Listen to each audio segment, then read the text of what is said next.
महाराष्ट्र सरकारने लाडकी बहीण योजना सुरू केली आहे। त्याचा नंदुरबार आदिवासी बहुल भागामध्ये साधारणतः 2.5 लाखांचा वर महिलांनी लाडकी बहीण योजनेचे फॉर्म भरले आहेत। नंदुरबार जिल्हा हा राज्यामध्ये सर्वाधिक फॉर्म भरण्यामध्ये दुसऱ्या क्रमांकावर आलेला आहे। आपण नवापूर शहरातील बेलदारवाडा स्लम भागामध्ये आलेलो आहोत। या महिलांना लाडकी बहीण योजनेचे पैसे मिळाले का आणि त्या पैशांचं काय केलं हे जाणून घेणार आहोत। आपल्यासोबत या भागातील महिला, काय नाव आहे तुमचं? रेखाबाई। तुम्हाला पैसे मिळाले का, काय सांगाल तुम्ही? हां, 3000 मिळाले। सासू माझी अपंग पाडून गेलेली आहे, त्याचा इलाज चालू आहे। काय झाले त्यांना? ते पडून गेले होते, तर पाय मोडलेला आहे त्याचा। काय सांगाल?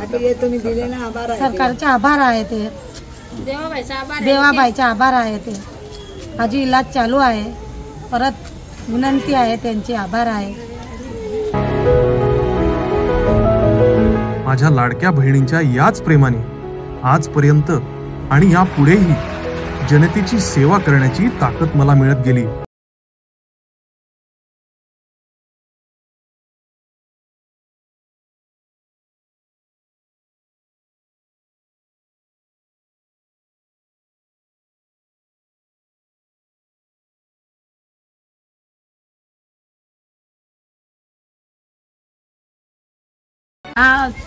शाळामध्ये लावले पुस्तकात 3000 काय सांगाल तुम्ही सरकारबद्दल? देवाभाऊचा खूप आभार आहे। देवाभाऊचा खूप आभार आहे। बरं, आपल्यासोबत अजून एक भगिनी आहे, त्यांच्याकडनं आपण प्रतिक्रिया जाणून घेणार आहोत। काय नाव आहे का त्यांच्याशी बातचीत करणार आहोत आपण। ताई, तुमचं काय नाव आहे? तुम्हाला लाडकी बहीण योजनेचे पैसे मिळाले का? काय केलं त्या पैशांचं? माझी पोरगी अपंग आहे, तिला लावले शिक्षणाला। बरं, शिक्षणाला यांनी पैसे लावलेले आहेत।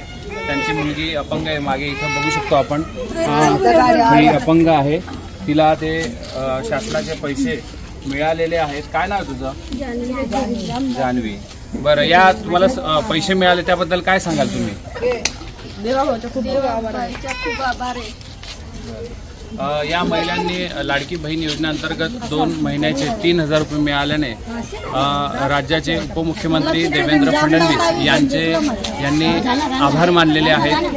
मुलाच्या शिक्षणासाठी, अपंग मुलगी आहे त्याच्या शिक्षणासाठी, यांच्या मुलांच्या शिक्षणासाठी आणि या ताईंच्या सासूचा उपचार करण्यासाठी ते पैसे कामी आलेले आहेत। Nilesh Patil, Navapur express news, Navapur.